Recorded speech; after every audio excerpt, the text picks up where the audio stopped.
Baik, pada kesempatan kali ini kita akan membahas tentang penetapan prioritas program dengan mata kuliah Perencanaan Wilayah Pedesaan.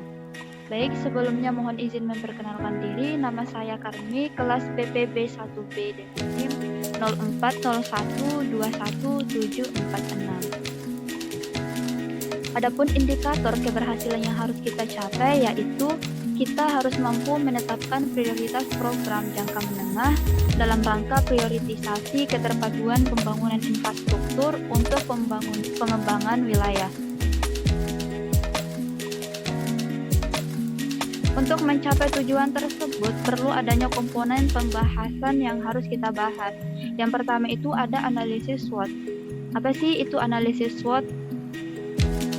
Analisis SWOT adalah analisis yang sangat penting dan sangat perlu kita perhatikan. Nah, hal-hal yang harus kita perhatikan yaitu memperhatikan dalam penyusunan rencana terpadu yang berbasis pada wilayah atau kawasan. Yang kedua itu memperhatikan aktivitas ekonomi yang perlu didukung infrastruktur bidang PUPR. Adapun hal kewenangan atau pembagian urusan itu meliputi yang pertama, ketersediaan sumber daya air, yang kedua ketersediaan air minum, yang ketiga pengolahan persampahan, yang keempat air limbah, yang kelima drainase, yang keenam itu ada permukiman, yang ketujuh bangunan gedung, 8 penataan bangunan dan lingkungannya, 9 jalan dan jasa konstruksi, dan yang terakhir itu adalah readiness kriteria.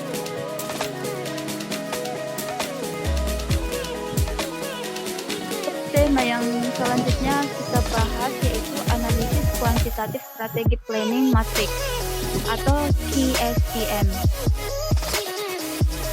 Apa sih KSPM itu? KSPM itu adalah alat analisis yang digunakan untuk memutuskan strategi yang ada yang digunakan berdasarkan dari kemenarikan alternatif strategi yang ada. Perhitungan KSPM ini didasarkan kepada input dari bobot matriks internal eksternal serta alternatif strategi pada tahap pencocokan. Adapun faktor kunci matriks perencanaan strategi kuantitatif itu dibagi atas menjadi dua. Yang pertama itu faktor eksternal kunci yang meliputi ekonomi, sosial, budaya, demografi atau lingkungan, politik, hukum pemerintah, teknologi, dan yang terakhir itu adalah kompetitif.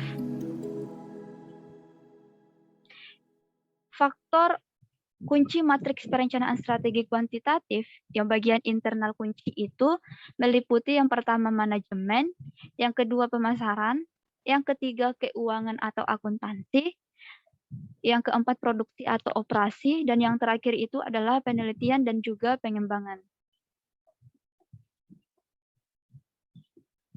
Yang selanjutnya itu adalah analisis klaster. Analisis klaster adalah metode pengelompokan wilayah atau objek berdasarkan karakteristik yang sama atau homogenitas dari sejumlah kriteria. Jenis skala data yang dapat dipergunakan adalah interval atau rasio. Metode ini dapat mengelompokkan sejumlah besar wilayah dan dengan data atau indikator yang jumlahnya besar.